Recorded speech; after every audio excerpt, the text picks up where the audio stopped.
I made an old man.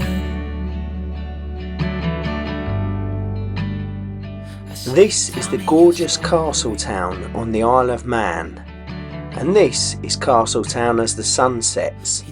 But how did we get our camper van over here? This video tells all. Hello and welcome back to the channel.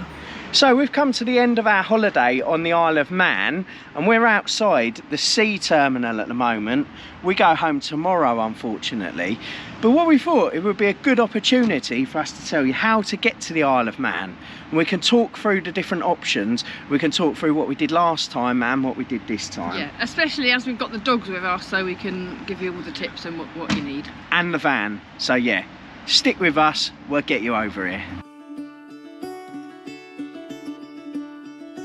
The first option is to fly to the Isle of Man.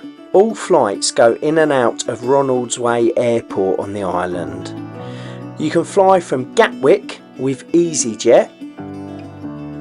Your other options from flying from London are Air Logan from Heathrow and London City Airport. You can fly from Bristol in the southwest using EasyJet. You can fly from Birmingham using Logan Air. And you can fly from Manchester using both Logan Air and EasyJet. And if you want to take the shortest route, that's just 89 miles from Liverpool to Ronaldsway with EasyJet. Your next option is that you could get the ferry over. This is particularly good if you need to take a vehicle with you. Ferries are operated by the Isle of Man Steam Packet Company. The two routes are from Heysham up in Lancashire or Liverpool. So those are your options. You can go by ferry or you can go by plane. So we thought what we'd do is we'd discuss them with you in our new studio. It's not really a new studio, it is our van, spoiler alert. But look at this sign that the Wandering Wilds bought us. That's what Mark and Deb's got us for Christmas.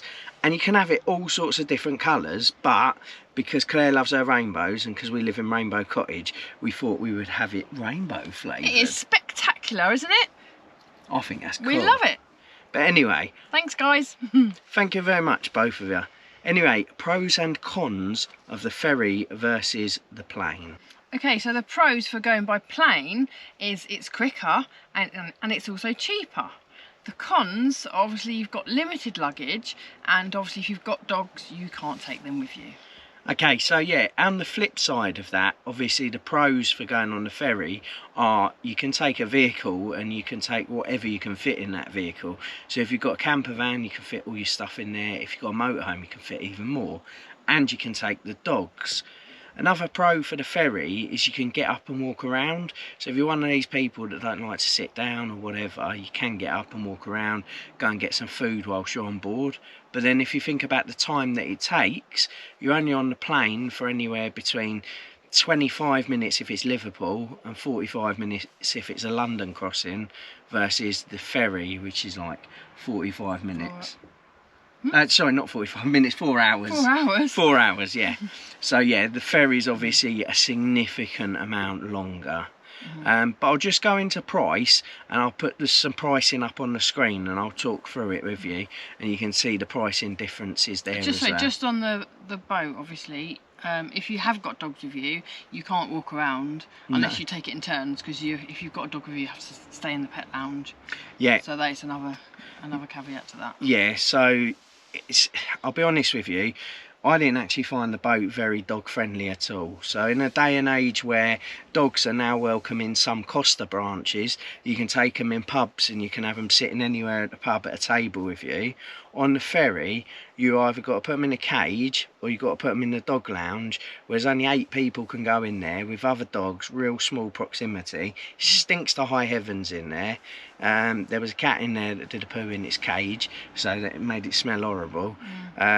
Yeah. And even if you take them to the kennel area, because there is a bit where they can go do their business, but it's horrid. And you have to walk past all the kennels with the dogs in there crying. Oh, it's just quite distressing. And the bit where they go to the toilet, it's not even got like artificial grass or anything. It's just like a deck, like a metal deck, and there's like a mop to mop up after. So you can pay for a cabin as well, can't you? Which is obviously better, but that's more expensive. Yeah, we didn't pay for that because it was extortionate, but that is an option as well. You can have a pet cabin, but for 4 hours we didn't really need a bed and a shower and all the other stuff that goes with it. So it's probably a little bit of a waste of money for us. To be fair, our dogs coming home, the dogs were so tired from their holiday, they did just settle really quickly, didn't they? It was all right. So whilst it is the only way to get your dogs to the Isle of Man, they're stuck in the past a little bit on that ferry, if I'm honest, and it's a bit draconian with regards to taking the dogs on. It's just my opinion, draconian, like old-fashioned, like like Dickens times.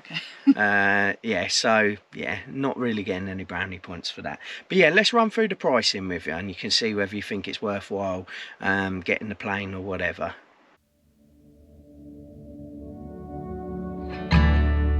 So our flights flying with EasyJet cost us $277.88 from Gatwick with no baggage, only hand luggage. It's worth noting that Logan Air was more expensive than this price.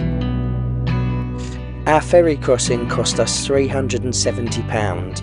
Now that did include an extra £60 for the dogs so that they could come in the pet lounge. Our crossing came from Heysham across to the Isle of Man and went back to Liverpool. The Liverpool crossing is only available at weekends during the winter. It's worth noting that only the Manxman ship has a pet lounge and pet cabins. If you travel on the Manannan, you have to put your dog into a kennel or leave them in the vehicle.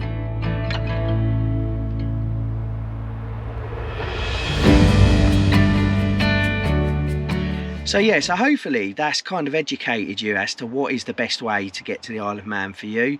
So 2 main options, pick whichever one suits you. The other thing we wanted to tell you as well, again thanks to Wandering Wild, is we've changed how we keep the dogs in the van now. So Claire used to have the dogs clipped in on a bungee lead, and they had quite a lot of freedom. They could move about, they could annoy Claire, they could hang out the window, stuff like that. We've now got a crate that we use that the Wandering Wilds gave us, which I think is brilliant, and they've taken to it like like dogs to a crate, isn't they? Yeah, I was quite surprised how quickly they settled in there, if I'm honest. I think I was more worried about it than David was. But yeah, no, it worked really well. They did settle. Yeah. And I think Lily cried a couple of times, but she just went to sleep. So yeah, it's all good actually. I think it's a good way to travel. It's probably safer for them. It's less stressful for me. So so hopefully that will work for us. Till it was done.